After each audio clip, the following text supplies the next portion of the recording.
The LinkedIn Podcast Network is sponsored by Oracle. AI may be the most important new computer technology ever. Do more and spend less like some of the world's most successful companies. Take a free test drive of OCI at oracle.com/LinkedIn Podcast Network. LinkedIn presents.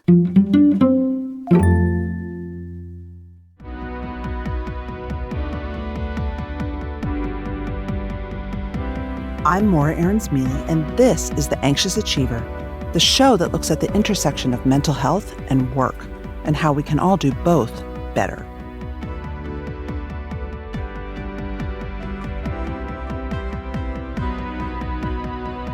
We've been having a conversation for some years now about women's mental health and how it evolves and gets stressed when they become parents, how women are always struggling, and I speak from experience, between the desire for a big career and the desire to be with our kids. It can create what's called role conflict. I will never dismiss the mental health of mothers. But today, we're going to focus in on fathers who, while criticized for not always sharing the mental load or, being kind of not with it, are sometimes forgotten in these conversations. In the past 10 years even, we've seen a huge shift around the expectations that dads face at home and what society lets them feel safe in expressing they want from being dads. Men are now facing many of the challenges that women have in decades past. So here to talk with me are Brad Harrington and Liam Martin. Brad is a Boston College professor and a longtime researcher of career management, work-life integration, and dads. He wrote the 2011 book, The New Dad, Caring, Committed, and Conflicted. Liam Martin was a local TV anchor in Boston for WBZ, which is the CBS affiliate here. But he recently left his job, in part to better prioritize his own mental health and the well-being of his family. I speak to them about changing expectations, the conflicts men still feel, and why it really matters for mental health and for the workplace.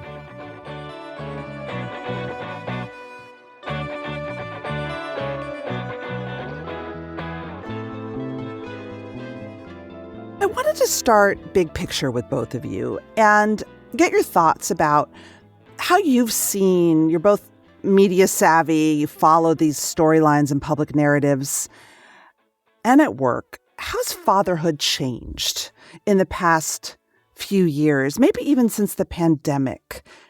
And even the notion of working fatherhood. What are the big trends that you're both seeing? Brad, let's start with you.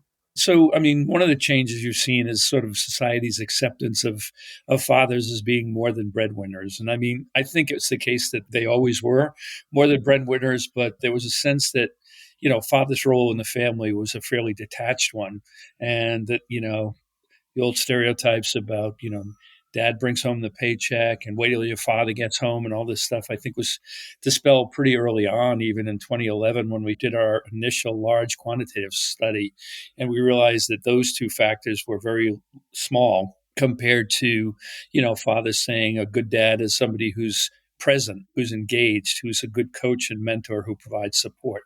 So back even in 2011, we started to see those stereotypes change.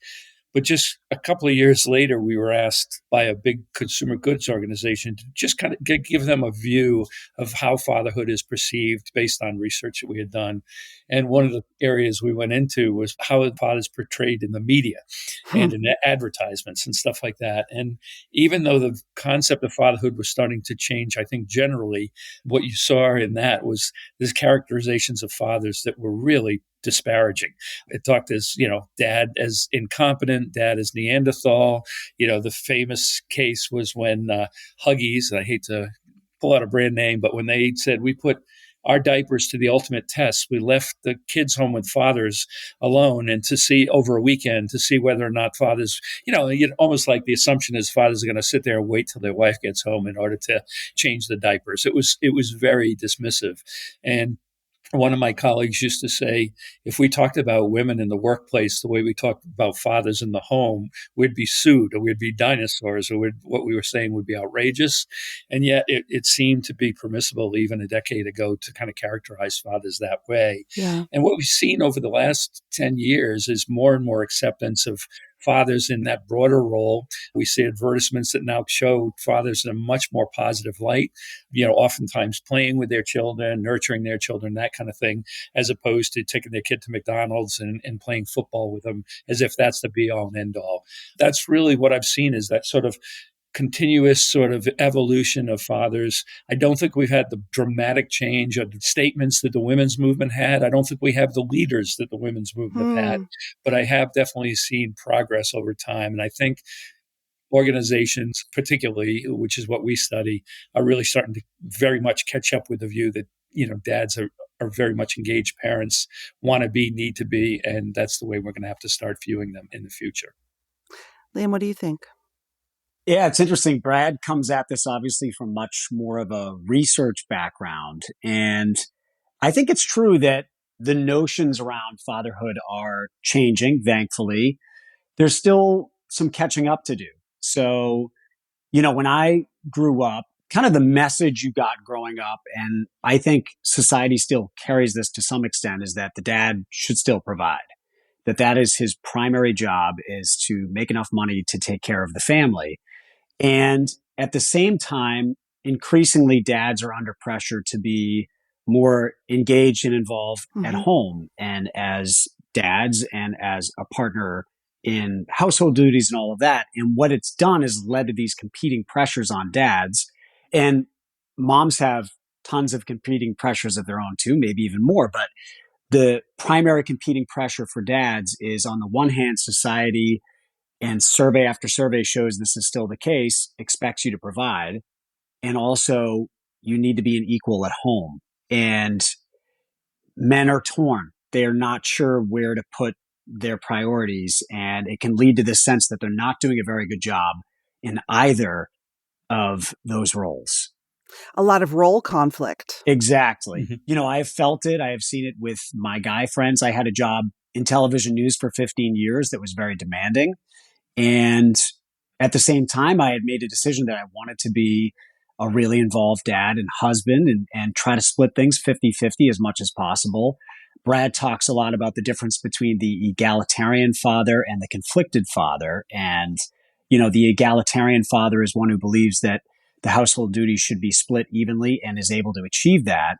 The conflicted father is the one who believes that should be the case and yet can't make it happen. And often, as a result of that, feels a little bit like failure in both aspects of their lives, where they can't quite climb in their careers the way they want to because they want to get home and they want to be involved.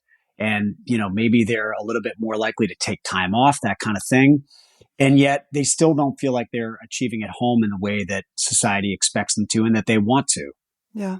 It's so funny. I spoke yesterday with a young man who works at a huge tech company, really high-powered guy who just had his first baby. So he's been on parental leave. He's heading back.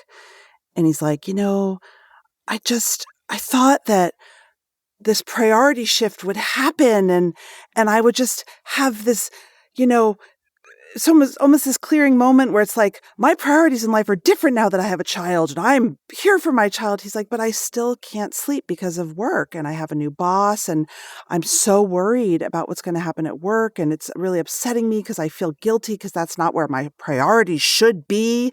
He almost sounded like a mom. Absolutely. I mean, this is a dilemma that women have dealt with for a very long time, or as you well know, both personally or in terms of the work you do. But, for fathers, it is relatively new that there is that expectation. And it's not like, now that the fathers have decided that there are these conflicting roles that you described, that all of a sudden we should all sit up and say, oh, the poor dad. But what we do need to understand is that this is, to some degree, a conflict that has really been exacerbated, as Liam said, in recent years, where fathers suddenly see societal expectations being both about being a breadwinner and the career-focused person, as well as being, a really engaged caretaker as well. I am not about to sort of tell you how to feel as dads, because I actually have a lot of sympathy and empathy for men in this society right now. I think it's really, really hard. The thing that's interesting, Brad and I have talked about this, is that women have dealt with these competing pressures for a long time, since they started entering the workforce. And at first they were told they shouldn't be doing that. And there is still some of that in certain pockets of our society. But what women did was kind of created a tribe around it. I'm sure, Maura, that you have friends and you discuss these things and No. and you talk about your feelings, and it gives you this outlet and this sense that you're not alone in it. And men don't really do that. It's not in our nature to call up our buddy and talk for an hour about what's going on in our lives. And it's funny, I'll take yearly trip with my buddies down to Cape Cod to fix up our old house down there. And every time I get back, my wife will ask, so what's going on in Pete's life? What's going on in Jay's life? And I have no idea what is going on in any of their lives. We make fun of each other for 2 days and play some video games and eat some good food. And that's about it. And so we've got these competing pressures, and yet we haven't found a way yet. And it's changing slowly, but we haven't really found a way yet to discuss it and feel okay saying, I'm not really doing well with this right now. I'm struggling with this or that. We haven't found a tribe in the same way that women have. Not only do men not do this personally, organizations, which, is what we study at the center, don't really have some kind of vehicle by which men could begin to engage in this conversation. They have so-called employee resource groups or affinity groups, and they have them for persons of color, for persons with disabilities, for veterans, for moms, and so forth. But the thought of having a group for dads to get together and talk about their common issues and their common struggles just doesn't seem to dawn on most organizations. It's as if, if you're a dad, then this is not a challenge for you, balancing work and family. So in addition to the informal conversations that Liam was talking about, they're really, even in large organizations like the one I'm most familiar with, very few have opportunities for dads to have a conversation as well, where they can get together and share, their common struggles and good ideas. So listeners, go out and start your dad's father's business resource or ERG group. Exactly. So Liam, you left your high-powered career recently as a TV news reporter to address your mental health, to try to find some balance. Yeah, I was a television journalist, as I said, for 15 years and had worked really hard to get to where I wanted to be in that business. I became the morning anchor at the CBS station in Boston, which was my dream job. It's where I wanted to get, and I worked very hard to get there. And about a year into that role, I was in a pretty bad mental health state. I got the role 3.5, 4 years ago, and a year and a half in is when I started to realize I was really struggling. So I've dealt with obsessive compulsive disorder my whole life and depression, but had found it mostly manageable. I had a couple of episodes throughout the course of my life, but was, largely in a good place with it. And I went to this schedule. I was up at 2:00 in the morning, 5 days a week, and in bed at 7:30, 8:00 if I was lucky, and, raising 2 kids while doing that schedule. And, the job is stressful too. There are ratings and expectations and all this stuff. And about a year in, I realized I was not in a good place. And I had kept it a secret from my wife, from my closest friends, to some extent from myself, even just not willing to reckon with the situation I was in and what it meant for my future. But a year in, it got bad enough that I recognized I needed to make a change and that I was not going to be able to continue working those hours. I think, there are some people who can do it for whatever reason. Their biology is a little different and they can wake up at 2:00 in the morning and do it for 30, 40 years and be fine. I was not one of those people. And I had to be honest with myself about that. As hard as I had worked to get to where I was, I had to let it go. And there was an opportunity to move back to the evening show, but if I did that, I would miss my kids growing up. The evening anchors are in at 2:30, 3:00 in the afternoon. So they see their kids off to school basically, and that's it. Yeah. And so I just made the decision that if I want to live a life aligned with my priorities, which is to be a good dad and husband and to take care of my mental health, then I had to make a change. Did you feel anxious doing that? Extremely. For a variety of reasons. There was, I didn't really know any other career. I had done it for 15 years. What else could I really do?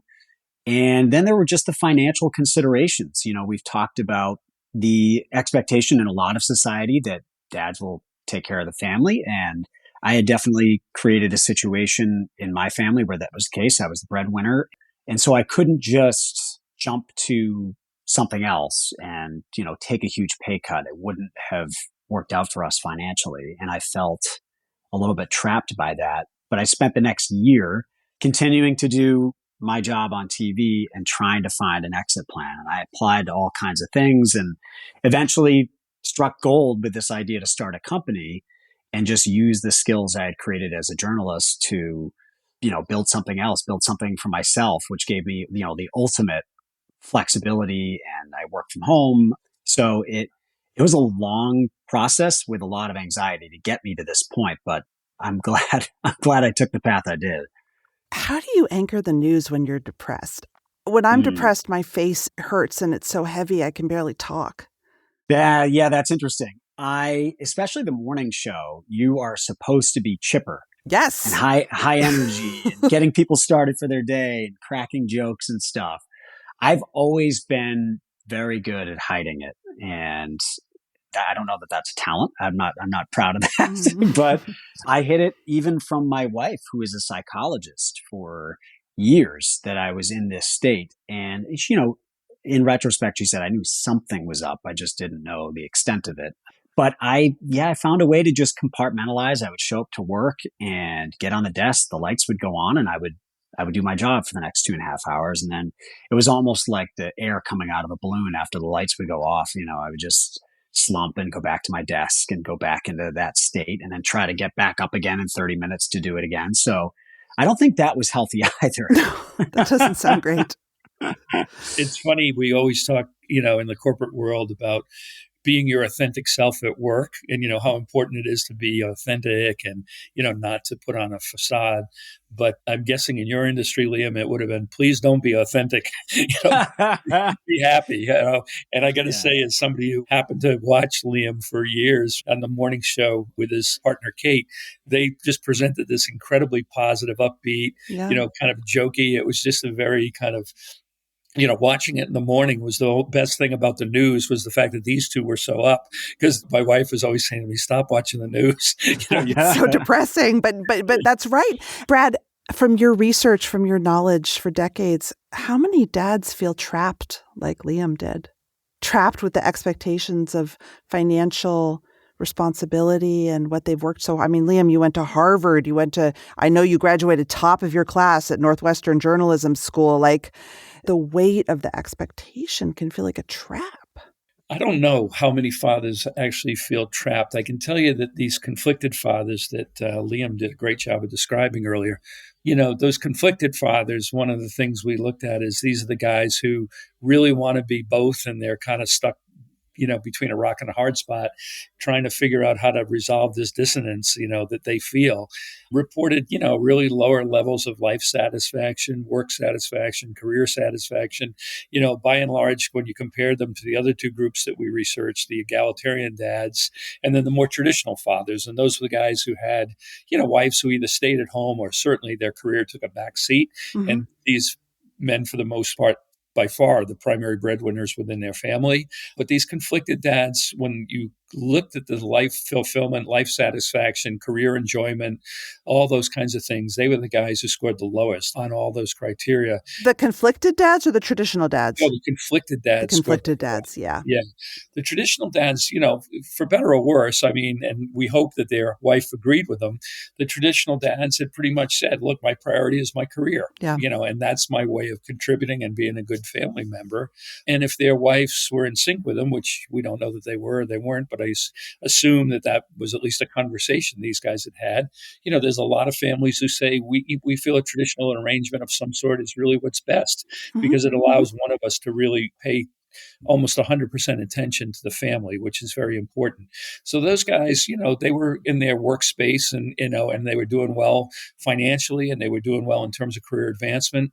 The egalitarian dads were making less money. They were much more engaged at home. And the irony is, in fact, in spite of the fact that they were spending more time doing things at home, they were the ones who said work-life balance was the easiest for them. These guys who were conflicted, which were the guys who were stuck in the middle there, as I said, they just seemed to be struggling dealing with a lot of stress. They dealt with a lot of messages from the organization that told them they weren't quite doing what they should be doing. And it really had a corrosive effect, I think. I don't know. We didn't ask questions specifically about mental health, but we did ask a lot of questions about, their satisfaction and fulfillment, as I mentioned. And that was the lowest for those folks. I want to ask you too about identity, Mm-hmm. and I don't know if you measured, Brad, how their own sort of identity conflict, their sort of leader identity conflicted with the sort of feeling that they also needed to be this perfect dad identity. Yeah, it's interesting. Like, we did ask about identity. And one of the things that was interesting is how many of them said their identity derived more from home and family than from their career. People, when they really reflect on what gives them a sense of fulfillment, a sense of identity in their life and so forth, it tends to come more from their home life than it does from from their work life. I mean, I can't say that's true for workaholics who may, are people that are really gung ho about their careers. But I do think, over the long term, all the research tells you that ultimately, where is your life's meaning going to come from? Where is satisfaction? Where is happiness derived from? It's always about long term, meaningful relationships, personal relationships, and I guess work relationships as well. But as far as what derive their sense of identity, I've got to believe that people who are egalitarian probably lean much more in terms of saying my identity comes from family. People who are in the more traditional mode, obviously a lot of their identity is tied up in their work. And one of the things years ago, Stu Friedman, who I know you know, Maura, he and Sharon LaBelle. She was a professor at Seattle University, and she and Stu wrote an article called "The Happy Workaholics." And I don't know if you remember this article; it was quite a Yes. number of years ago. It's like my motto. And what they were saying is, when you look at the organizational leaders and the people who are really gung ho about their career and had advanced in higher levels, we want them to be role models and embody work life balance. And they're not going to do that, probably. We, kind of foist on them this perception that, oh, if you're working too many hours, if you're working 80 hours a week, you're obviously miserable. That's the answer. And what Sharon LaBelle and Stu said was, when you look at these people and their sense of identity, the real go-getters, the real, senior executives in companies, their identity does come from their work. And so while their life may be out of balance from an objective perspective, if there is such a thing, subjectively, they're happy with their life. And that's what really matters at the end of the day. You could look at somebody and say, gee, he can't be a very good dad if he's working 75 hours a week, but that's my perception. Somebody else who is working 75 hours a week and, has set up a nice lifestyle for their family and is able to afford the better things in life may say, I'm doing exactly what I want to be doing and I am being the best dad I can be. We got to allow people subjectively to really determine what's the answer for them. That's right. Their work-life fit, like Callie Yost calls it. Correct. To use a Callie Williams Yost, yes. Liam, this is probably an ongoing process because it's also new for you. How is your identity? Is it shifting? Is it solid? Are you wrestling? Is it? Wrestling, I think I would say. I think, I definitely lean toward my role as a dad. But, now I've been starting a business and that requires a lot of time. The great thing about it is the flexibility of it. So the kids get off the bus at a little bit past 3:00, and for at least an hour, I can put everything down. There are some days when I really can't, but for the most part, 90% of the time, I can put everything down for an hour or two and take them to their after school stuff, play with them a bit, get dinner ready, and then I'll go back to work after that. And so that kind of tells me that I'm choosing that as the priority, is to put the work down. I mean, if I just worked through that time and all the way through them going to bed, continue to work afterwards, I probably would make more money. We'd be able to gain more clients and the clients would be happier and all that. But I don't think I would. So yeah, I think I put myself in that conflicted dad category that Brad has outlined. And I think, a lot of dads feel that way. A lot of my friends are that way for sure. Yeah, I mean, people assume more that because I do all this research and pontificate about how to be a good dad, that I'm some expert in this.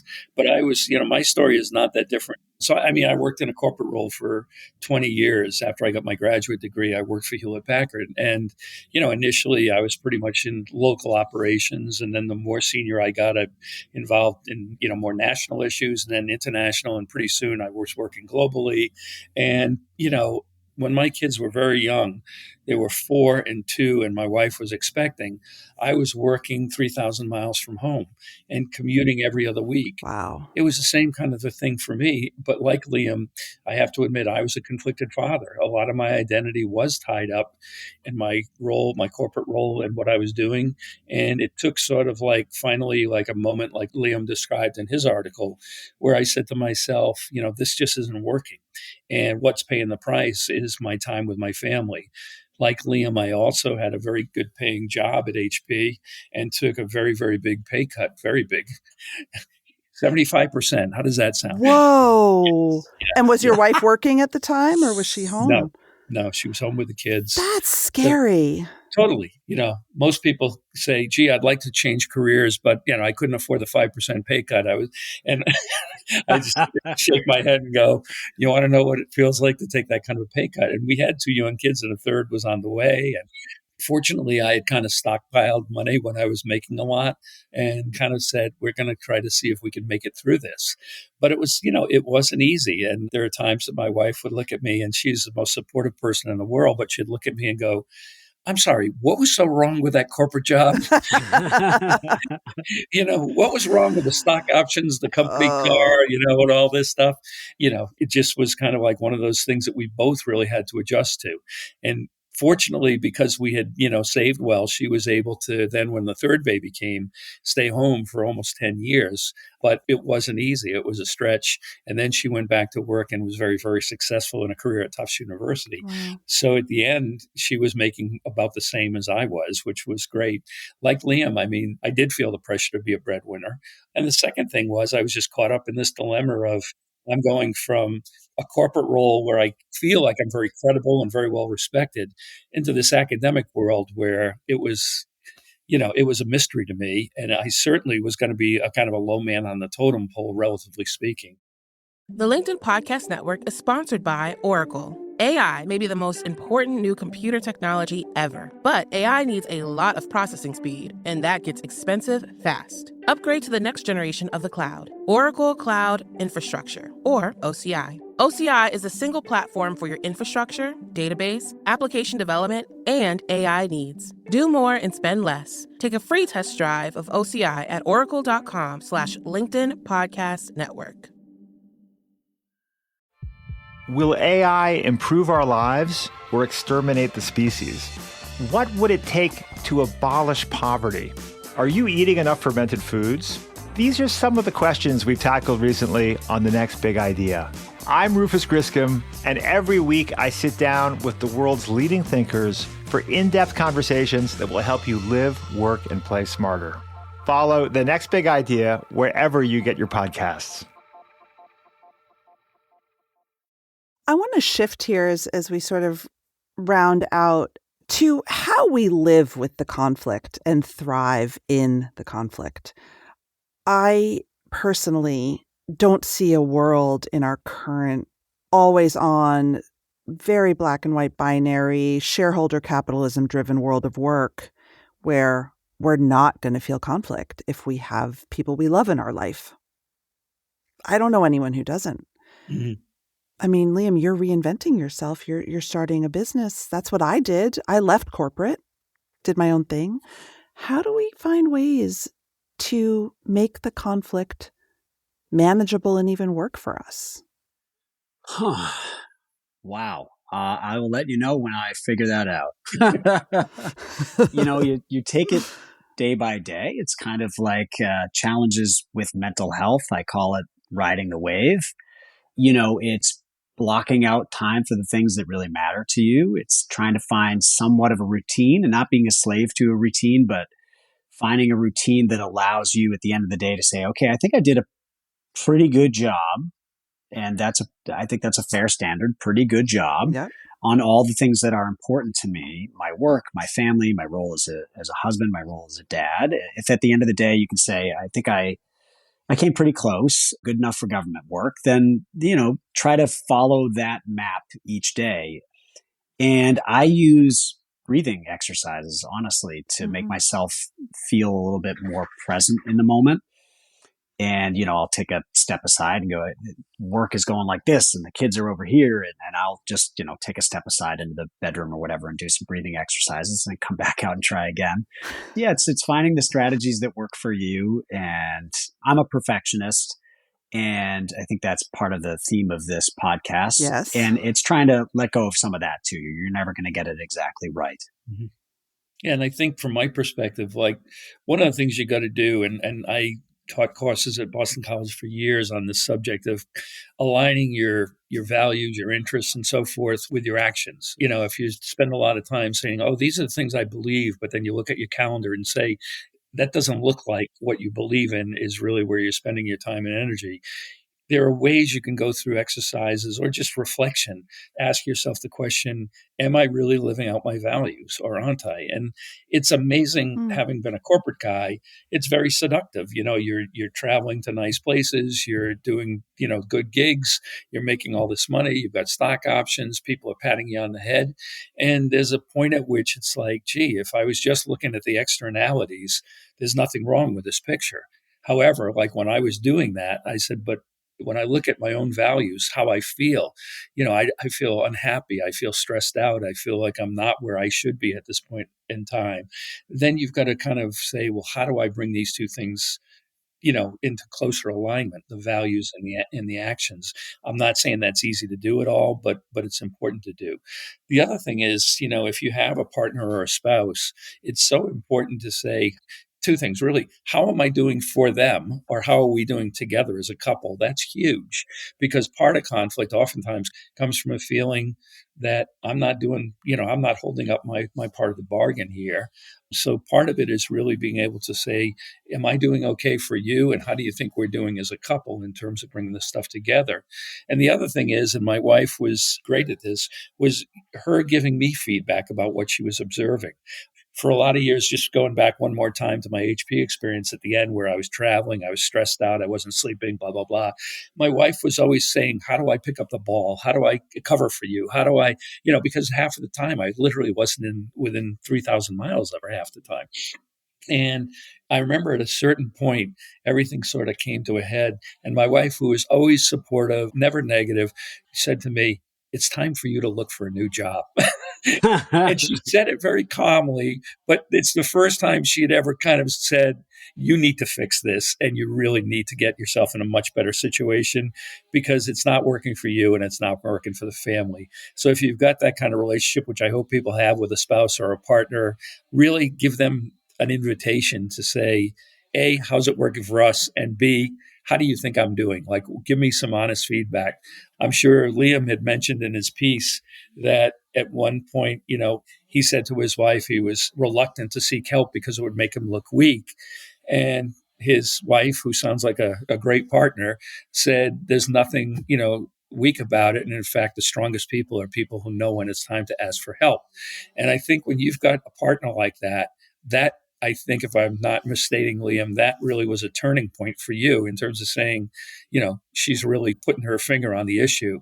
And the same was true for me when my wife said, it's time for you to get a new job. It was the same kind of wake up moment where it was like, I've been carrying on this way too long. And somebody who loves me and who sees me every single day is probably in a much better position to just be blunt with me and tell me what I may not want to hear, but I really need to hear.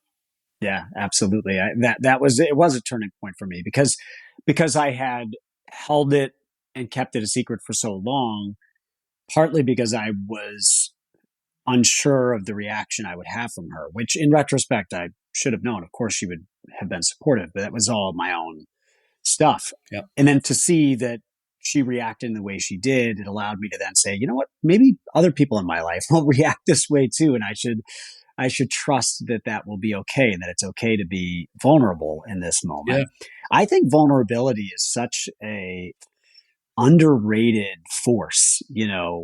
Think of all the people in your life who you've met, and within the first few hours you go, I kind of like this person, I connect with this person.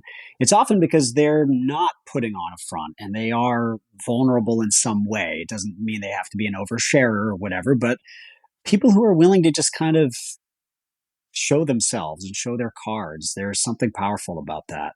I will say for me, one of the things that my husband and I have really struggled with, and I talk about this a lot on the show, is that my own triggers around money and insecurity. So I think for us as a couple, because we both have had periods in our careers where one of us has been the breadwinner and the other one has stepped back and vice versa, we're very 50-50 in that way. I get triggered because I get worried we're going to run out of money and we're going to lose everything. And I get into this very scary sort of catastrophic place when he asserts his needs sometimes, or things are, we shift. And I think that that's something we really don't talk about, is that sometimes your spouse isn't supportive. Sometimes their own issues step in. Mm-hmm. And to me, like the real work in my partnership has been, I'm actually feeling really triggered right now because of my money stuff. But if this is right for you, I'm going to try to make this work, even though I don't feel like making it work. Well, and that's the key of the open communication, is the willingness to trust each other well enough that you can get through it, even if there is some sort of conflict there. It's interesting because one of the worries I had, among the many worries, with telling my wife about my situation, was that I worried I would become a burden. And I think this is very common with men, that we don't want to open up because we worry, I'm supposed to be the strong one. I don't want to be the one that needs something. And I said to her at some point, I really just don't want to be a burden. So I'm not telling you any of this because of that. And she had this pretty honest reaction, which was, you kind of, in these moments when you're behaving in this way, you do become a burden. And the only way you won't be is if you get help and if you tell me what's going on. Right. It's a self-fulfilling prophecy in a weird way. You don't want to be a burden, so you're keeping it all inside and you're not expressing it or seeking help for it. And then as a result of that, you do kind of become burdensome because you can't behave in the way that I know you should and can. So in the moment, it hurt a lot, but it was true. And I had to, lick my wounds for a bit, but was able to eventually go, yeah, I guess that I kind of am becoming the thing I fear by virtue of not doing what needs to be done. Yeah. I have a similar thought in terms of my wife at times, when I would say to her when I was struggling, what can I do for you? And she'd say, take better care of yourself. Mm-hmm. Like, if you're your best self, then we're good. But if you're constantly overwrought or unable to sleep or all the things that I was feeling in my last, few years at HP, she said, if you take better care of yourself, then you're going to be just what I need. She continues to say that, by the way. I want to thank you both so much. But Liam, I want you to tell the audience about your new business. I'm giving you a free plug here. Oh my gosh. And share what you want and take us out. Great. So we founded Newsmaker Marketing, and you can learn more at newsmakermarketing.com. It's a public relations agency by name, but really we do things very differently from a traditional public relations company. We help you get news placements in the way PR typically does, and we can do that really well because we're all from the news field. And so we, know all of the players in the Boston news scene and really regionally. But we also do social media marketing, video storytelling, using our skills as journalists, and advertising. And so we kind of take every communications aspect that a business has, we can handle that for them and do it in a way that most other PR agencies don't do. Awesome. I didn't know I was going to get to pitch it, but there it is. That's it for this episode of The Anxious Achiever. The show is produced and edited by Mary Dew, with production support and sound engineering by Nick Krinko. If you like what you heard, head to your favorite podcast app. Leave us a review. It really matters, and we appreciate the time and effort it takes. And if you don't subscribe or follow the show already, now's the time. And let us know what you'd like to hear more of. I get some of my best ideas from my listeners, so find me on LinkedIn, send me a message. You can find my weekly newsletter there as well. A big thanks to LinkedIn and all the listeners out there and our guests in the Anxious Achiever world. Until next time.